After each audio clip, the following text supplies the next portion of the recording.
నమస్కారం.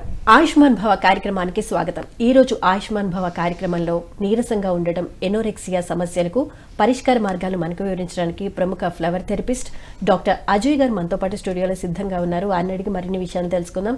అదేవిధంగా డాక్టర్ గారితో మీరు మాట్లాడాలి అనుకుంటే స్క్రీన్ మీద స్క్రోల్ అవుతున్న నెంబర్కి కాల్ చేసి మాట్లాడగలరు. డాక్టర్ గారు నమస్కారం అండి. ఆయుష్మాన్ భవ కార్యక్రమానికి స్వాగతం. డాక్టర్ గారు, సహజంగా నీరసం అంటే ఒక దైనందిన జీవితంలో చురుకుదనం లేకపోవడాన్ని మనం నీరసంగా మాట్లాడుకుంటాం సహజంగా పరిభాషలో. అదేవిధంగా మరి వైద్యపరంగా నీరసాన్ని ఎలా ఎక్స్ప్లెయిన్ చేస్తారు?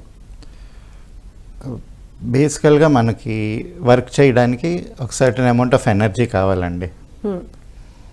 డే టు డే యాక్టివిటీస్ చేసుకోవడానికి, ఒక హెల్దీ లైఫ్ స్టైల్ లీడ్ చేయడానికి, హార్ట్ బ్లడ్ సర్క్యులేట్ చేయడానికి, విజన్ కంటి చూపు కరెక్ట్గా చురుగ్గా రావడానికి, తిన్న ఆహారం అరిగించుకోవడానికి, ఇటన్నా నడిచి వెళ్ళడానికి, బాడీలో ఏ పార్ట్ కదలాలన్నా ఏ వర్క్ చేయాలన్నా కూడా ఎనర్జీ అనేది కావాలి. అది లోపిస్తుంది. మెల్లిమెల్లిగా జనాల్లో ఎనర్జీ లెవెల్స్ అనేవి తగ్గిపోతున్నాయి. రీసెంట్గా ఒక స్టడీ చేశారు. అంటే 50s 60s పుట్టిన వాళ్ళకి, ఇప్పుడు మిలేనియల్స్ అంటున్నారు కదా, ఇప్పుడు 90s 2000 పుట్టిన వాళ్ళకి కంపేర్ చేసుకుంటే వాళ్ళ గ్రిప్ స్ట్రెంగ్త్ 30% పడిపోయిందంట. అంటే గ్రిప్ స్ట్రెంగ్త్ అనేది మనం వెయిట్ ఎంత పట్టుకొని ఎంతసేపు పట్టుకోగలం, గ్రిప్ ఎంత స్ట్రాంగ్ ఉందనేది it's an indication of overall strength. అది 30% పడిపోయింది మిలేనియల్స్లో. ఇంకా ఇప్పుడు నెక్స్ట్ ఈ జనరేషన్ జీ అంటున్నారు, వాళ్ళకి ఇంకా ఎంత తగ్గిందో తెలియదు. కాకపోతే రిలేటివ్గా చూసుకుంటే మన గ్రాండ్ పేరెంట్స్ కన్నా మనం టెక్నికల్గా ఇంకా హెల్దీగా తింటున్నాం. న్యూట్రిషన్ వాల్యూస్ ఎక్కువ ఉంటున్నాయి, మనకి రేంజ్ ఆఫ్ ఫుడ్ ఎక్కువ ఉంది. అందరూ డ్రై ఫ్రూట్స్ తింటారు, ఫ్రూట్స్ తింటారు. ఇంకొకటి చూసుకుంటే జిమ్కి ఎక్కువ వెళ్తున్నారు. మనకి గ్రాండ్ పేరెంట్స్ టైంలో జిమ్ ఉండేది కాదు, ఎవరో కొంతమందే కుస్తీలకి వాటికి వెళ్ళేవాళ్ళు. ఇవాళ రేపు చూసుకుంటే ప్రతి ఒక్కరు ఏదో ఒక టైంలో జిమ్కి అయితే వెళ్ళే ఉంటారు.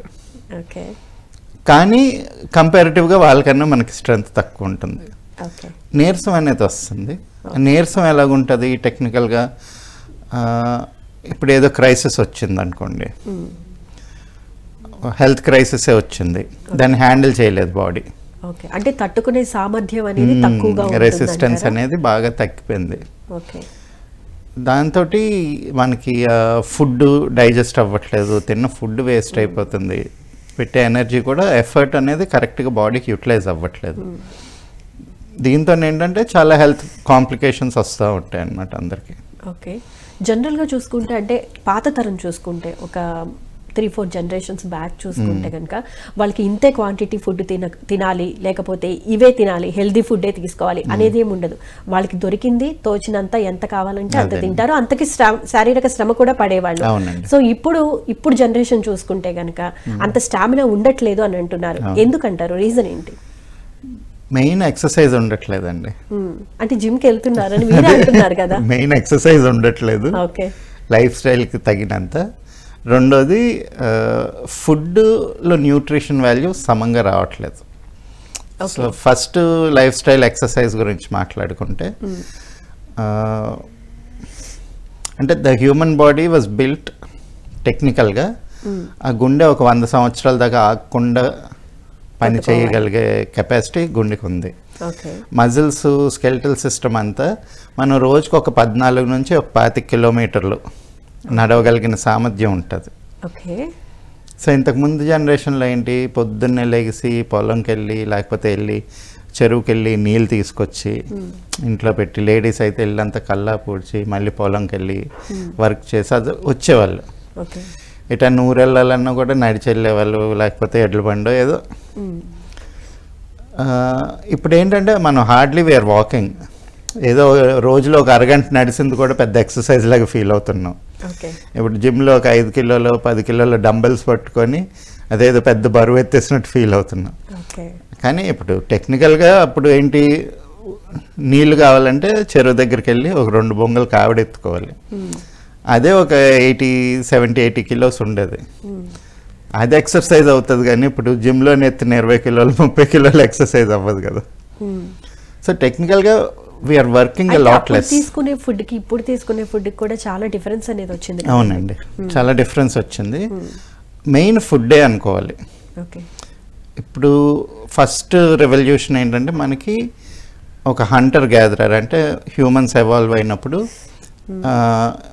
ఫుడ్ ఏది దొరికితే అది, అడవిలోని కాయలు దుంపలు అన్నీ ఏరుకొని, ఇప్పటికీ ట్రైబల్స్ అలాగే చాలామంది పంటలు వేయరు, అడవిలో దొరికింది ఆకులు అలంలో తీసుకొని లేకపోతే వేటాడుకొని తింటారు.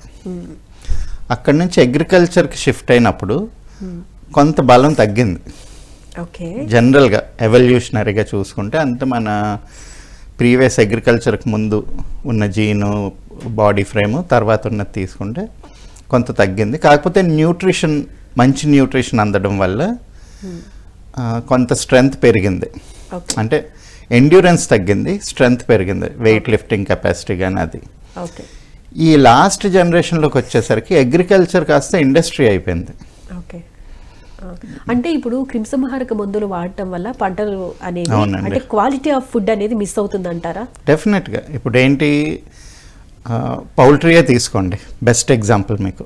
ఓకే, ఇంతకుముందు ఎప్పుడో 3 నెలలకో 6 నెలలకో ఎప్పుడో కోడిని కోసుకొని తినేవాళ్ళు. ఇప్పుడు పౌల్ట్రీ ఎలాగైపోయింది, వాటికి ఫ్రీగా ఉంచట్లేదు, చిన్న చిన్న కేజీల్లో పెట్టి ఒకదాని పక్కన ఒకటి ఒకదాని పక్కన ఒకటి అలాగ కొన్ని వేల కోడ్లు అలా పెట్టేసి పక్క పక్కనే పెంచుతున్నారు. వాటికి ఫుల్గా హార్మోనల్ ఇంజెక్షన్స్ ఇచ్చి, హార్మోన్స్ ఇచ్చి సడన్గా వెయిట్ రావడానికి చేస్తున్నారు. అది ఫర్టిలైజ్ అవ్వకుండానే గుడ్లు పెట్టడానికి చేస్తున్నారు. It's like a jail life. And ఆ బర్డ్కి ఎనర్జీ అనేది ఉండదు. ఇంకా క్లియర్గా తెలుసుకుందామండి. కాలర్ లైన్లో ఉన్నారు. హలో, చెప్పండి. నమస్తే అండి, మీ పేరు, ఎక్కడి నుంచి మాట్లాడుతున్నారు? మా తణుకల్లి వెస్ట్ గోదావరి. ఓకే, మీ పేరు? నా పేరు పెరుమాళ వెంకట రామకృష్ణ సత్యనారాయణ. ఓకే రామకృష్ణ గారు, ప్రాబ్లం ఏంటో డాక్టర్ గారికి ఎక్స్ప్లెయిన్ చేయండి. చెప్పండి, ఏం తెలుసుకోవాలనుకుంటున్నారు? మేము తణుకు నుంచి మాట్లాడుతున్నామండి. నాకు 68 సంవత్సరాలు. ఓకే, కంటి చూపు క్యాట్రాక్ట్ తోటి చేయించానండి ఎడం కన్నుకి. ఓకే, కుడి కన్నుకి చేయని కన్నుక బాగా పడుతుంది. ఓకే, అంటే శుక్లం ముదిరిందా అండి? అలా అన్నారు, చేశారు, నరాలు వీక్ గా ఉన్నాయంటున్నారండి. మరి ఓకే, ఇప్పుడు ఏంటండి, కుడి కన్నుకి చేయదు అంటున్నారా? కుడి కన్నుకి కూడా చేసినా ప్రయోజనం ఉండదు, మీకు నరాలు వీక్ గా ఉన్నాయన్నారు. చేయని కన్నే బాగా కనపడుతుంది, చేసిన కన్ను మీద. చేయని కన్నే బాగా కనిపిస్తుందా? అంటే అది ప్రొఫెషనల్ డాక్టర్స్ అడ్వైస్ తీసుకోవాలండి. మీరు నన్ను కన్సల్ట్ అయితే నేను నరాలు బలం పెంపొందించడానికి ఒక మెడిసిన్ ఇస్తాను, అంతవరకు నేను చేయగలను. బట్ ఆపరేషన్ చేయించుకోవాలా లేదా అనేది మీకు ఆ డాక్టర్ కన్సల్టేషన్ మీద వస్తుంది. మీకు కావాలంటే మన మెడిసిన్ ఒక 3 నెలలు వాడి మళ్ళీ ఆ రిజల్ట్స్ టెస్ట్ చేయించుకొని అప్పుడు బాగానే ఉందంటే అప్పుడు మీరు వెళ్ళొచ్చు. ఓకే అండి, ఇంకేమన్నా సమస్యలు ఉన్నాయా? రైట్ అండి, కాల్ కట్ అయిపోతుంది. నెక్స్ట్ కాలర్తో మాట్లాడదాం. హలో హలో హలో హలో, నమస్తే అండి, మీ పేరు? నా పేరు జయమ్మమ్మ. ఓకే అండి, ఏం తెలుసుకోవాలనుకుంటున్నారు? అది నాకు అన్నం తిన్నప్పుడు బాగా ఎక్కువగా పొట్ట నిండి ఆహారం తీసుకున్నప్పుడు పొట్ట నుంచి గుడు అని పేగులు సౌండ్ వస్తుందమ్మా. ఎప్పటి నుంచి అండి? అది సౌండ్ వచ్చినప్పుడు బాడీ మొత్తం ఇట్లా దడగా ఇట్లా చేతి అయినట్టుగా కొట్టుకుంటుంది. ఆత్మని అన్ని షివరింగ్ వచ్చినట్లు అనిపిస్తుందా? షేకింగ్ వచ్చినట్లు అనిపిస్తుంది. ఓకే, ఓన్లీ తిన్న తర్వాతేనా? తిన్న తర్వాత కొంచెం ఎక్కువ మామూలుగా గ్యాస్ ట్రబుల్ ఉన్న ఫుడ్ ఎక్కువ తీసుకుంటే మరి ఎక్కువగా ఉంటుంది. ఓకే, ఎప్పటి నుంచి అండి ఈ ప్రాబ్లం మీకు? నాకు ఇప్పుడు ఒక 6 నెలల నుంచి ఉందమ్మా, అంత మామూలుగా ఎక్కువగా అవుతుంది. ఓకే, ఎందుకో డాక్టర్ గారిని అడిగి తెలుసుకుందామండి. డాక్టర్ గారు, గుండెదాడిగా ఉంటుందండి మీకు? మామూలుగా ఇట్లా పొట్టలో పేగులు ఎక్కువ చేతి వచ్చినప్పుడు గుండె కూడా దడదడ కొట్టుకుంటుంది. వయసు ఎంత అండి? వయసు ఉంటుంది సార్ 48 సంవత్సరాలు. బీపీ కానీ షుగర్ కానీ టాబ్లెట్స్ వాడుతున్నారండి? వేయట్లేదు, మామూలుగా నేను మెడిటేషన్ చేస్తాను సార్. ఓకే, చేసి బీపీ షుగర్ తగ్గించుకున్నాను. టాబ్లెట్స్ ఉన్నదన్నారు ఇట్లా దీనికోసం చెకప్ తింటే బీపీ వల్ల అని చెప్పి షుగర్ వల్ల కొంచెం అని అట్లా అంటే మెడిసిన్ వాడితే ఈ మెడిటేషన్ చేస్తాను మెడిసిన్ వాడితే నాకు పడలేదు సార్. గడగడగా కొంచెం ఇట్లా నీరసంగా ఏదో కిందిగా అవుతుంది. పచ్చికాయగూరలు ఏమన్నా తింటున్నారా ఈ మధ్య? పచ్చికాయగూరలు ఏం తినలేదు. ఇంట్లో కాపించుకొని కూరగాయలు వండుకొని కూర తింటున్నాను. పచ్చి ఏం తినలేదు సార్. సరేనండి, కొంచెం ఆహారంలోని ఈజీగా అరిగే తీసుకోండి కొన్ని రోజులు. ఒకసారి ఆముదం వేసుకోండి అమ్మా. అప్పుడప్పుడు కడుపులో మనకి ఆహారం సీజన్ చేంజ్ అయినప్పుడు లోపల మైక్రోబ్స్ చేంజ్ అవుతాయి. అందుకని ప్రతి 3 నెలలకు ఒకసారి 4 నెలలకు ఒకసారి ఆముదం వేసుకుంటూ ఉండాలి. ఒకసారి ఆముదం వేసుకోండి, ఒకసారి డీటాక్స్ చేసుకొని చూడండి. ఇంకా అది కంటిన్యూ అయితే సిమ్టమ్స్ తగ్గకపోతే నన్ను కాంటాక్ట్ అవ్వండి, నేను టెస్ట్ చేసి వేరే గ్యాస్ట్రిక్ మెడిసిన్ ఇస్తాను. ఓకే డాక్టర్ గారు, మన టాపిక్లోకి వచ్చేద్దాం. నీరసం గురించి మాట్లాడుకుంటాం కదా. అదే మనం ఏంటంటే ఇప్పుడు అగ్రికల్చర్ కూడా ఇండస్ట్రీలోకి ట్రాన్స్ఫార్మ్ అవుతుంది. అది ఒక చాలా మేజర్ ప్రాబ్లం క్రియేట్ చేస్తుంది. సో ఇప్పుడు ఒక 20 years బ్యాక్ వరకు పెద్ద పౌల్ట్రీ కన్జంప్షన్ ఉండేది కాదు. సడన్గా ఒకసారి పౌల్ట్రీ ఇండస్ట్రీ ఎక్స్పాండ్ అయ్యేసరికి ఎగ్ కౌన్సిల్ ఆఫ్ ఇండియా, ఈ చికెన్ వీళ్ళ పౌల్ట్రీ ఆర్గనైజేషన్స్ అన్నీ వచ్చి అడ్వర్టైజింగ్ క్యాంపెయిన్ స్టార్ట్ చేశారు. పిల్లలకి ప్రోటీన్ సరిపోవట్లేదు, రోజు గుడ్డు పెట్టండి, రోజు మంచి చికెన్ పెట్టండి, మంచి ప్రోటీన్ బలం వస్తుంది. అంటే మనం చూస్తుండగానే పిల్లల్లో సైజ్ పెరిగింది. అంటే కోడికైతే ఎలాగైతే మాస్ పెరుగుతుందో సడన్గా హైట్ రావడం, బాడీ సైజ్ పెరగడం వచ్చింది. కానీ వాళ్ళకి ఓపిక ఉండట్లేదు. ఇప్పుడు ఆ కోళ్ళు ఏవైతే ఉన్నాయో ఒక 10 అడుగులు వేస్తే దాని కాలు ఇరిగిపోతుంది. అలాగే వీళ్ళ స్కెలిటల్ సిస్టమ్ కూడా వీక్గా ఉంటుంది. బాడీ మాస్ ఉంటుంది కానీ strength, core strength, energy levels ఉండట్లేదు. అలాగే మిల్క్, ఇప్పుడు పాలు, పెరుగు, మజ్జిగ మనకి ఇంట్లోనే ఒక ప్యాడ్ ఉండేది, దాని నుంచే చేసుకునేవాళ్ళు. లేకపోతే 2-3 కలిపి ఎవరో ఇంటికి పాలు పోసేవాళ్ళు. అలాంటిది డైరీ ఒక ఇండస్ట్రీ అయిపోయింది. ఇంకా క్లియర్గా తెలుసుకుందామండి. కాలర్ లైన్లో ఉన్నారు. హలో హలో హలో చెప్పండి, మీ ప్రాబ్లం ఏంటో డాక్టర్ గారికి.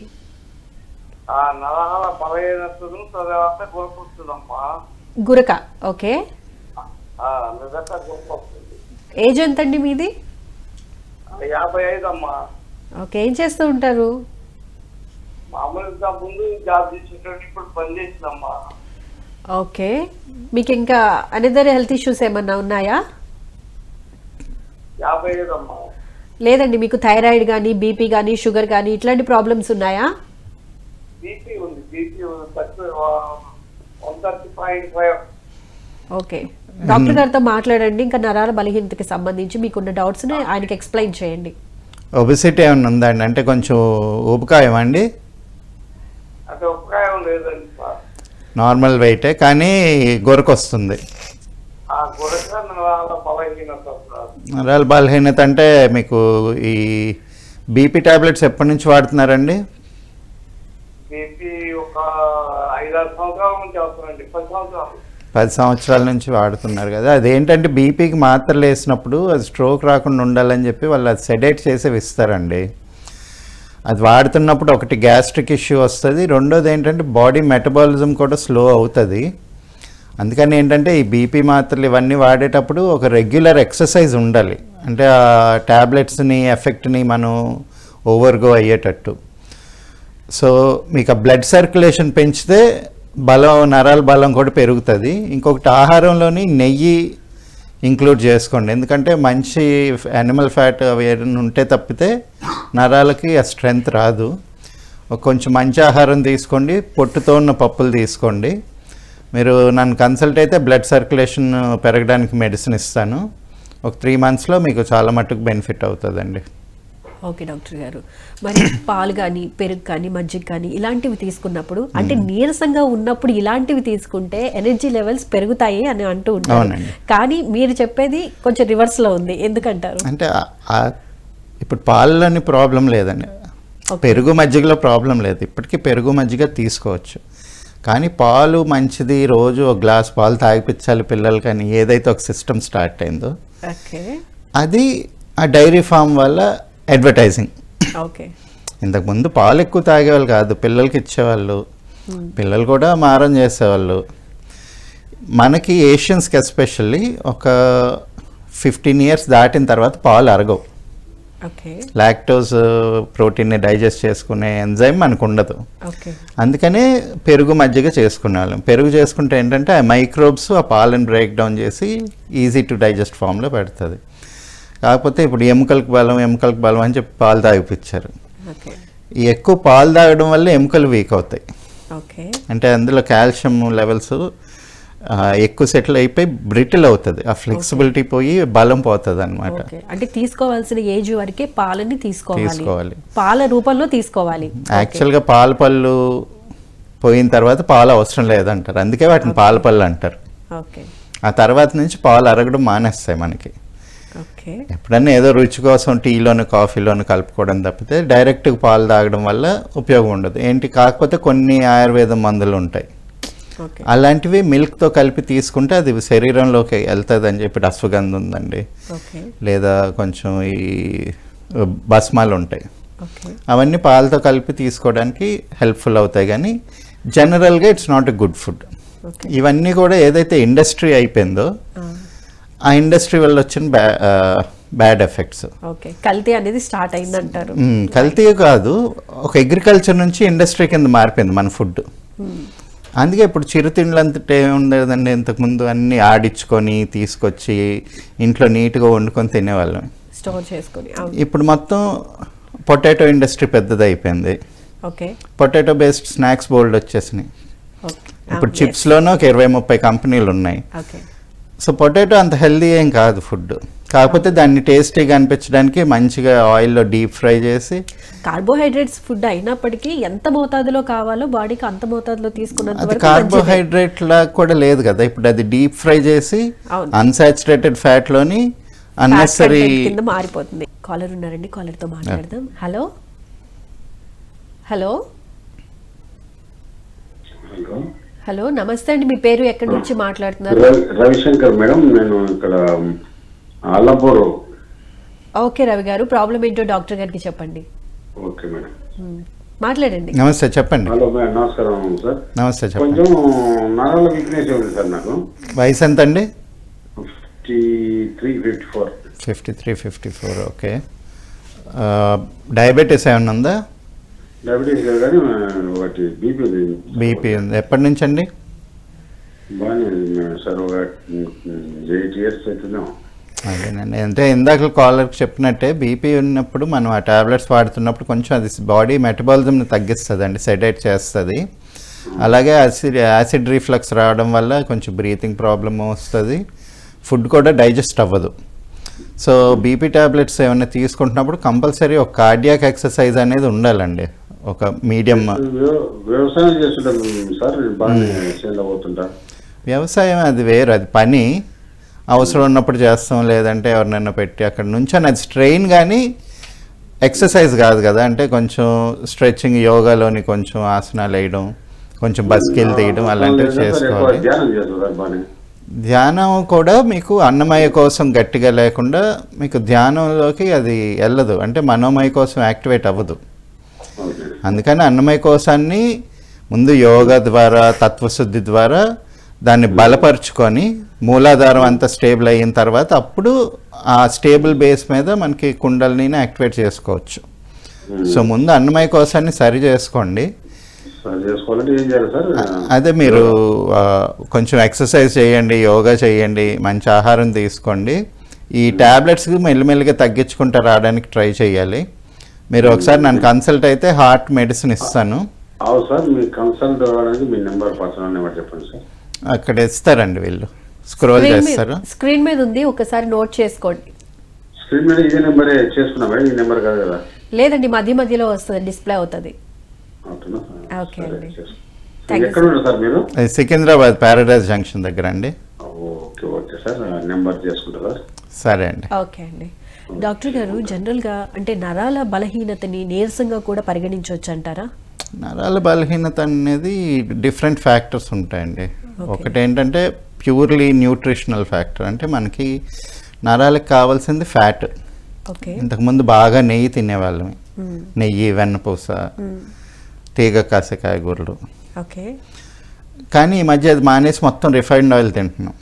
రిఫైన్డ్ ఆయిల్ ఇందాక మనం అనుకున్నాం కదా, అదొక ఇండస్ట్రీ, ఓకే. అది అగ్రికల్చర్ కాదు, మనకి మంచి ఆహారం కాదు. రిఫైన్డ్ ఆయిల్ వల్ల చాలా డ్యామేజెస్ అవుతున్నాయి.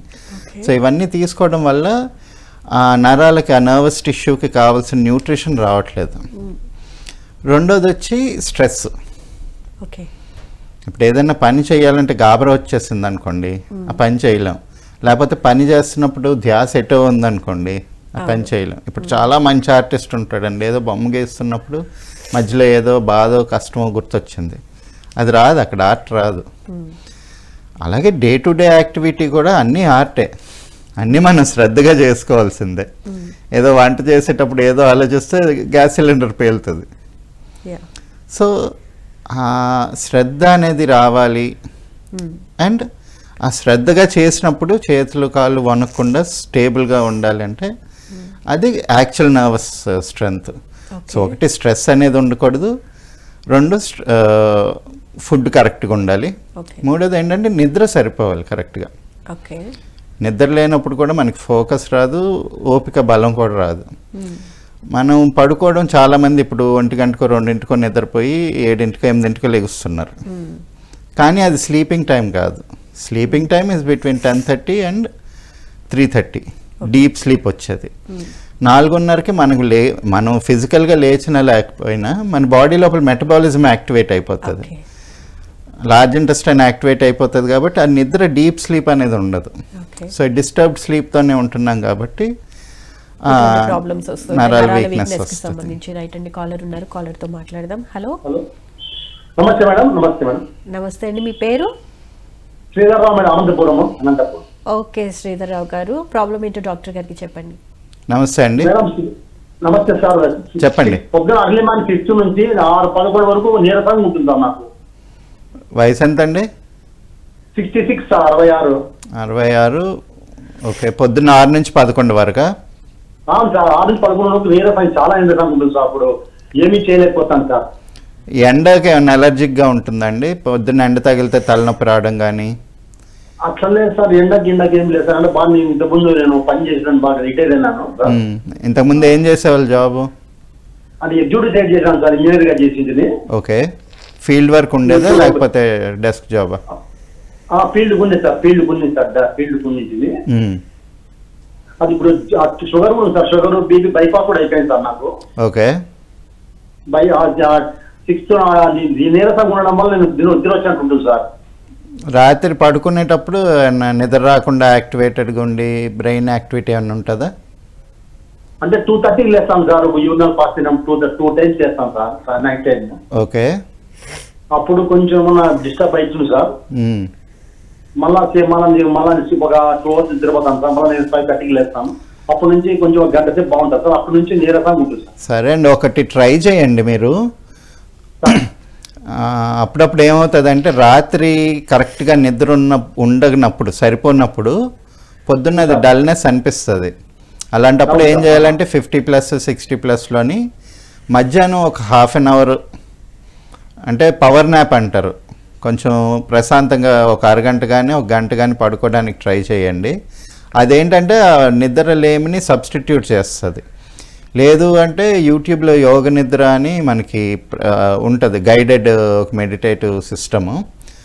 యూట్యూబ్లో పెట్టుకొని సాయంత్రం 4 5 యోగ నిద్ర ఒక అరగంట చెయ్యండి. దాంతో మీకు చాలా మటుకు ఏదైతే డల్నెస్ అనేది తగ్గుతుంది, మార్నింగ్ కూడా ఫ్రెష్గా ఉంటుందండి. ఇంకా మీకు గైడెన్స్ కావాలంటే నన్ను వచ్చి కన్సల్ట్ అవ్వండి, నేను చెప్తాను. ఓకే డాక్టర్ గారు, జనరల్గా నీరసంగా ఉన్న వ్యక్తి ఎవరైతే ఉన్నారో కళ్ళు తిరిగి సడన్గా పడిపోవడం లేదా చెమటలు పట్టడం ఇట్లాంటి లక్షణాలు చూస్తూ ఉంటాం కదా. సో దాని నుంచి బయటకు రావాలంటే అంటే ఇన్స్టెంట్గా ఎటువంటి ఫుడ్ తీసుకోవాలి? సడన్గా ఇప్పుడు లో బీపీ వచ్చి కళ్ళు తిరిగి పడిపోతున్నప్పుడు ఒక మంచి టెక్నిక్ ఏంటంటే ఈ ఒక గ్లాసుడు మంచినీళ్ళు తీసుకొని అందులో 1 స్పూను గొడ్డు కారం వేసి కలిపి, అంటే యూజువల్గా లో బీపీ వచ్చినప్పుడు ఆ షుగర్ తగ్గిపోయింది, సాల్ట్ తగ్గిపోయింది అని ఇస్తుంటారు, కానీ అది సరిపోదు. లో బీపీ వచ్చినప్పుడు ఇలాగైనప్పుడు టెక్నికల్గా డాక్టర్స్ కానీ ఎవరైనా ఏం చేస్తారంటే అడ్రినలిన్ ఇంజెక్షన్ ఇస్తారు. ఓకే. సడన్గా డ్రగ్ ఓవర్ డోస్ అయినప్పుడు కానీ, సడన్గా బ్లడ్ సర్క్యులేషన్ అందనప్పుడు, బ్లడ్ తగ్గిపోతుంది, మనిషి చనిపోతున్నాడు అన్నప్పుడు, లో బీపీ వచ్చినప్పుడు బ్లడ్ అందదు కదా. లో బీపీ వచ్చినప్పుడు ఏంటి, బ్లడ్ సర్క్యులేషన్ బ్రెయిన్కి వెళ్ళక అది కోమాలోకి వెళ్ళిపోతారు. సో సడన్గా రష్ ఇవ్వాలి. సో అలాంటప్పుడు ఏదో సాల్ట్ అది ఇస్తే సరిపోదు, బాగా కొంచెం అంటే ఇది చిట్కా. దీంతోనే అయ్యే ఆఫ్టర్ ఎఫెక్ట్స్ ఉంటాయి, రెగ్యులర్గా అలా చేయకూడదు. బట్ ఎప్పుడైనా సడన్గా మీకు తెలిసిన వాళ్ళు ఎవరైనా కళ్ళు తిరిగి పడిపోతున్నారు అది ఇది అన్నప్పుడు కొంచెం నీటిలో కారం కలిపేసి తాగిపించినప్పుడు మొత్తం అంటే స్వెట్ వచ్చేయాలన్నమాట. కళ్ళ కింద నుంచి చెవుల్లోంచి ఆ వేడి గాలి అలాగ వెళ్ళినప్పుడు అడ్రినలిన్స్ యాక్టివేట్ అవుతాయి. అడ్రినలిన్ మన ఫైట్ ఆర్ ఫ్లైట్ హార్మోన్, అది సడన్గా హార్ట్కి ఒక ఇన్పుట్ ఇచ్చి దాన్ని పంపింగ్ స్టార్ట్ చేస్తుంది. తర్వాత ఏంటంటే రెగ్యులర్గా కార్డియాక్ ఎక్సర్సైజ్ చేసుకోవాలి. అంటే మనకి అట్లీస్ట్ ఒక 5 కిలోమీటర్స్ నాన్ స్టాప్ జాగింగ్ చేయగలిగితే తప్పితే మనిషి ఇలాంటి ప్రాబ్లం ఎప్పుడైనా రావచ్చు. ఏదర్ హై బీపీ వచ్చి స్ట్రోక్ రావచ్చు, లేకపోతే లో బీపీ వచ్చి కోమాలోకి వెళ్ళొచ్చు. ఈ 2 ఛాన్సెస్ ఉంటాయి. అంటే ఏ ఏజ్ గ్రూప్ వాళ్ళకైనా వచ్చా? కొంతమంది చిన్నపిల్లలు ఎండలో ఎక్కువసేపు నుంచున్నా కళ్ళు తిరిగి పడిపోతూ ఉంటారు, అది వేరే, అది ఒక డిఫరెంట్. కాలర్ ఉన్నారు, కాలర్తో మాట్లాడదామండి. హలో, నమస్తే అండి, మీ పేరు? ఓకే సైదుల్ గారు, ఏం తెలుసుకోవాలనుకుంటున్నారు?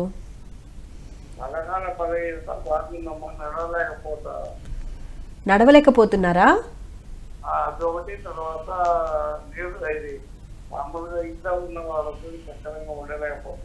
మీ వాయిస్ అయితే క్లారిటీగా క్లియర్గా లేదండి, ఇంకొకసారి చెప్పరా మీ ప్రాబ్లం ఏంటో? నరాల బలహీనత. ఓకే, మీ వయసు? 55 అమ్మా. ఓకే, ఏం చేస్తూ ఉంటారు? ఓకే, డాక్టర్ గారితో మాట్లాడండి. షుగర్ ఏమైనా ఉందా అండి? షుగర్ లేదు సార్. అంటే నరాల బలహీనత అంటే ఏ విధంగా, అంటే మీకు వాకింగ్ లో ప్రాబ్లం వస్తుందా, లేకపోతే ఏమైనా బాడీ పెయిన్స్ వస్తున్నాయి అలాగండి? అంటే ఇప్పుడు కిడ్నీ ఆపరేషన్ అయింది సార్, కిడ్నీ 32 ml రాయి తీసేసారు సార్. ఓకే, హలో, కిడ్నీ కూర్చున్నా ఏం కాదు సార్, అయితే నడిచేటప్పుడు నడవలేకపోతాం సార్. అంటే ఊపిరి అందట్లేదా, బ్లడ్ సర్క్యులేషన్ అందట్లేదా? మరి అది మనకి నాకు తెలియదు కదా సార్. అదేలేండి, అంటే కొంచెం ప్రాబ్లం ఏంటనేది నాకు క్లియర్గా తెలిస్తే సజెషన్ ఇవ్వగలుగుతాను. కొంచెం ఏమైనా ఎక్సర్సైజ్ ఏమైనా చేసుకోగలుగుతున్నారా బేసికల్గా? ఓకే అండి, ఒక పని చేయండి, డాక్టర్ గారిని కన్సల్ట్ అయితే కనుక మీకు బెస్ట్ రిజల్ట్ ఉంటుంది. మీ ప్రాబ్లమ్ని క్లియర్గా ఎక్స్ప్లెయిన్ చేయడానికి కూడా అవకాశం ఉంటుంది. మనకి ఇక్కడ టైం అనేది చాలా తక్కువగా ఉంటుంది కాబట్టి. రైట్ డాక్టర్ గారు, ఎనోరెక్సియా అంటే ఏంటండి? ఎనోరెక్సియా అనేది ఒక మెడికల్ కండిషన్ అండి. ఏంటంటే ఆహారం తిన్నా కూడా శరీరానికి వంట పట్టదు, అలాగే ఎండుకుపోతుంటారు మెల్లిగా. కొంతమందిని చూస్తే అలాగ ఎండిపోయి అస్థిపంజరం లాగా అయిపోయేంట్రా అంటుంటారు కదా, అది ఎనోరెక్సియా. కొంతమందికి ఏంటంటే ఫుడ్ న్యూట్రిషన్ అంతా కరెక్ట్గానే తీసుకుంటారు వాళ్ళు పాపం, కానీ ఒంటికి అది పట్టదు. ఏ కండిషన్లో చూస్తూ ఉంటామండి ఇది? ఫస్ట్ కేసు ఏంటంటే మనకి ఇన్సోమ్నియా ఉన్న వాళ్ళని క్లియర్గా కనిపిస్తుంది. ఓకే, నిద్ర పట్టదు వాళ్ళకి, ఇన్సోమ్నియా ఉంటుంది. నిద్ర పట్టనప్పుడు మెటబాలిజం బాగా యాక్టివేట్ అయిపోయి అదొక కైండ్ ఆఫ్ మెంటల్ స్టేట్లో ఉంటారు వాళ్ళు. ఓకే, వాళ్ళకి ఏంటంటే ఫుడ్ తిన్నా కూడా అది అరగదు, బాడీ అబ్జర్వ్ చేసుకోలేదు, అలాగే ఎండిపోయి బాగా వీక్ అయిపోతుంటారు. ఇంకొకటి ఏంటంటే కొంతమందికి irritable bowel syndrome, acidity problem ఉన్నప్పుడు, కొంతమందికి ఊరికే గ్యాస్ రీఫ్లక్స్ వస్తుంటుంది. వచ్చినప్పుడు ఫుడ్ ఎక్కువ తినలేరు, తిన్నది కూడా బాడీ ఉంచుకోదు అన్నమాట, రిజెక్ట్ చేస్తుంది. అంటే ఎటువంటి కాంప్లికేషన్స్ వస్తాయండి ఫర్దర్ గా? ఎనోరెక్సియా ఉన్నప్పుడు అది ఎక్స్ట్రీమ్ వీక్నెస్ అండి, అది లో బీపీ ఉంటుంది, ఎప్పుడైనా ఫెయింట్ అయిపోయి పడిపోయే ఛాన్స్ ఉంటుంది, కోమాలోకి వెళ్ళిపోయే ఛాన్స్ ఉంటుంది. సడన్ గా ఏదో పని చేస్తున్నప్పుడు, ఇప్పుడు ఎగ్జాంపుల్ డ్రైవ్ చేస్తున్నారు, నెక్స్ట్ లెవెల్ అన్నమాట. మేబీ ఈవెన్ ఫిజికల్ యాక్టివిటీలో కూడా ఇప్పుడు సడన్ గా డ్రైవ్ చేస్తున్నప్పుడు ఏదో కళ్ళు తిరిగినాయి, ఫేజ్ అవుట్ అయిపోతే చాలా రిస్క్ కదా. ఎనోరెక్సియా మెల్లిమెల్లిగా ఏంటంటే కిడ్నీస్ ఫస్ట్ మజిల్ సిస్టమ్ అంతా వీక్ అయిపోతుంది. ఓకే. సో మజిల్ కూడా ప్రోటీనే కదా, అది బ్రేక్ డౌన్ అయినప్పుడు చాలా విష పదార్థాలు ప్రొడ్యూస్ అవుతాయి, కీటోన్స్ అవి ఇవి. ఓకే. అవన్నీ వెళ్ళి మళ్ళీ లివర్ మీద కిడ్నీ మీద ఎఫెక్ట్ చూపిస్తుంటుంది. ఓకే. సో అది కూడా అయిపోతుంది. తర్వాత ఏంటంటే ఇంక బాడీకి న్యూట్రిషన్ సరిపోక బాడీ లోపల అన్ని ఇంటర్నల్ ఆర్గన్స్ని కూడా డైజెస్ట్ చేసుకోవడం మొదలు పెడుతుంది. ఓకే. అలాగా మెల్లిగా వీక్నెస్ బాగా ఎక్కువయ్యి చాలా డేంజరస్ సిచ్యువేషన్కి వెళ్తుంటుంది అనమాట. కాలర్ ఉన్నారు, కాలర్తో మాట్లాడదామండి. హలో. హలో, నమస్తే. నమస్తే అండి, మీ పేరు, ఎక్కడి నుంచి మాట్లాడుతున్నారు? నా పేరు శ్రీనివాస్ అండి, విజయనగరం డిస్ట్రిక్ట్ సాంతూరు. ఓకే అండి శ్రీనివాస్ గారు, ప్రాబ్లం ఏంటో డాక్టర్ గారికి చెప్పండి. సార్ నమస్తే, చెప్పండి. నమస్తే సార్. పాదాల్లో తిమ్మిర్లు ఎక్కువ ఉన్నాయి సార్, బాగా. డయాబెటిక్ అండి మీరు? డయాబెటిక్ గానీ చాలా కంట్రోల్డ్ గానే ఉంటాను. ఎప్పటి నుంచి అండి? 2.5 years 3 years. 2.5-3 years అప్పుడే స్టార్ట్ అయిపోయింది తిమ్మిర్లు అంటే. ఇప్పుడు మెడికేషన్ ఏమైనా వాడుతున్నారా? మెడిసిన్ అది పెద్దగా లేదు కానీ అంటే ఆల్రెడీ కొన్ని మెడిసిన్స్ వాడానండి. దాంతో మెడిసిన్స్ వల్ల పెద్దగా అంటే ఆయుర్వేదం హోమియోపతి వాడారా లేకపోతే అలోపతి వాడారా? అవి ఇవి కూడా వాడుతున్నాను సార్. ఆయుర్వేదం నెక్స్ట్ 9E5 అని ఈ మధ్యన వాడుతున్నాను. ఓకే. నర్వస్ వీక్నెస్ రాకుండా. అంటే డయాబెటీస్ కాళ్ళల్లో తిమ్మిర్లు వస్తున్నాయంటే రెండు ఉంటుందండి. ఫస్ట్ ఏంటంటే డయాబెటిక్ న్యూరోపతి ఒకటి ఉంటుంది.